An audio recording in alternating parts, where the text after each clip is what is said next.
चुनांचे यहाँ इसी मरकज में मेरे पास एक वफद आया,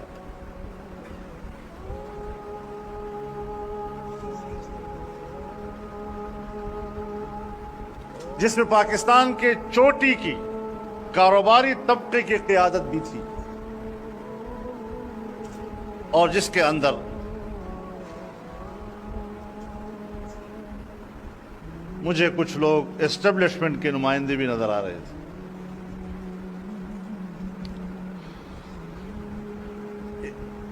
यहां भी मीटिंग हुई और इस्लामाबाद में भी मीटिंगें हुई और ये तकरीबन यही हफ्ते और 10 दिन के अंदर 3-4 मीटिंगें हुई।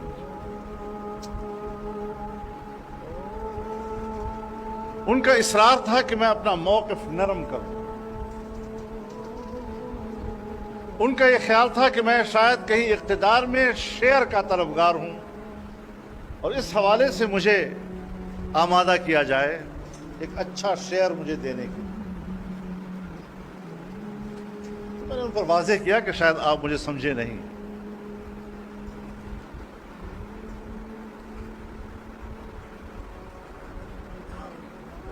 इस्लामाबाद में मैंने उनसे कहा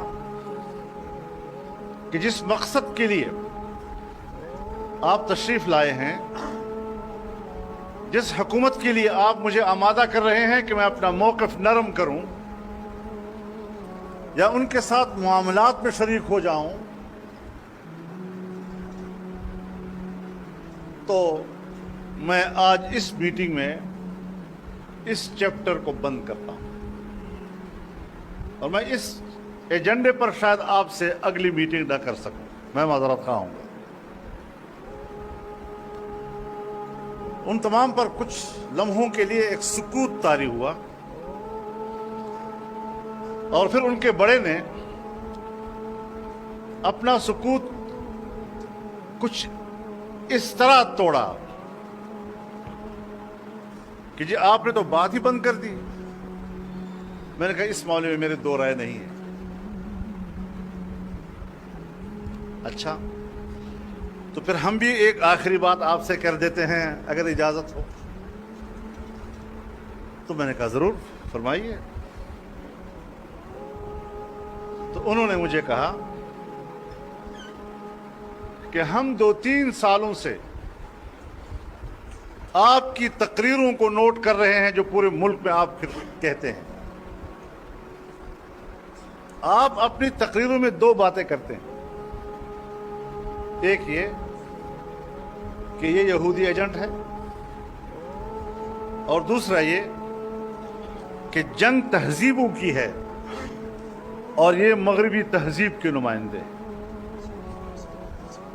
तो फिर मुझसे पूछा कि हमने गलत तो नोट नहीं किया। मैंने कहा आपने बिल्कुल सही नोट किया है, मैंने यही 2 बातें। तो उनके बड़े का जवाब था कि आपने दोनों बातें सही कही हैं,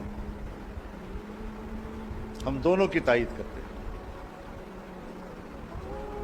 अब आगे वो क्या कहना चाहता था जरा वो भी सुन लीजिए।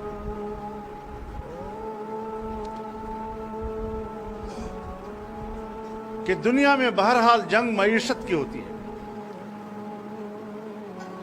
और दुनिया की मईशत यहूदियों के कब्जे में है।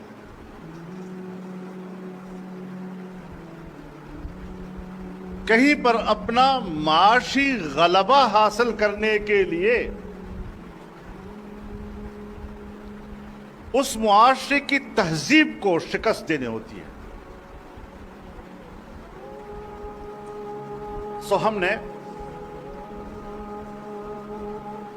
सूबा खैबर पख्तूनख्वा को इसलिए इन लोगों के हवाले किया, हमने इसलिए हवाले किया कि पश्तून बेल्ट में मजहब की जड़ें गहरी हैं और इन गहरी जड़ों को यानी मजहब की गहरी जड़ों को उखाड़ने के लिए हमारे पास इससे बेहतर और आदमी नहीं था। अगर इससे पहले मेरी इस बात को आपने कहीं नोट नहीं किया हो, आज आप नोट कर लें इस वजह से।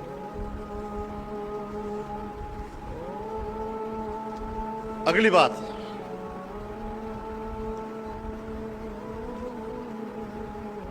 ہم نے NGOs کے ذریعے سے اس صوبے میں 15 سال کام کیا ہے تاکہ نئی نسل کو ہم مذہب سے دور کر دیں، اور ہم نے گراؤنڈ کے اوپر پیسے والا طبقہ پیدا کر لیا۔ زمین پر اب یہ ایک فنی بات ہے جس کو میں اب بھی نہیں سمجھ رہا، آپ بہتر سمجھتے ہیں، نقل کر کے آپ کے حوالے کرتا ہوں کہ گراؤنڈ پر اگر پیسے والا طبقہ ہوگا تو پھر جو اوپر سے پیسہ آئے گا اس کو جذب کرنے کے لیے زمین موجود ہوگی۔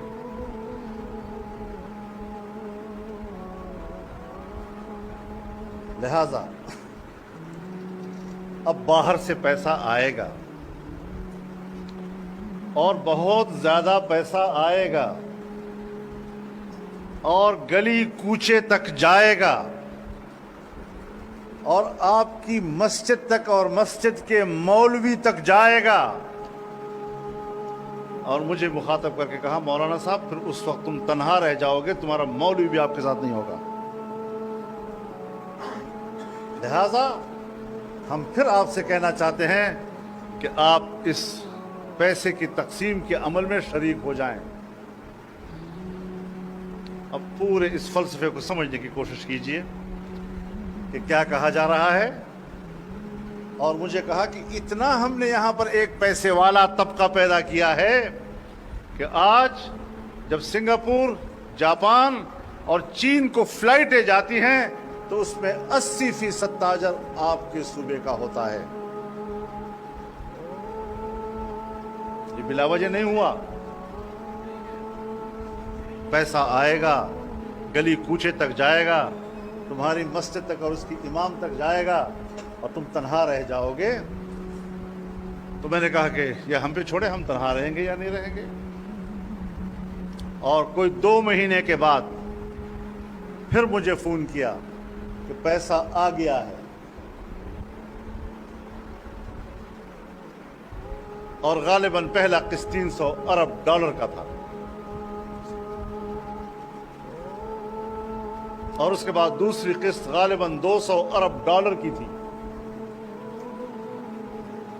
اسٹرلنگ پاؤنڈز میں پیسہ آیا،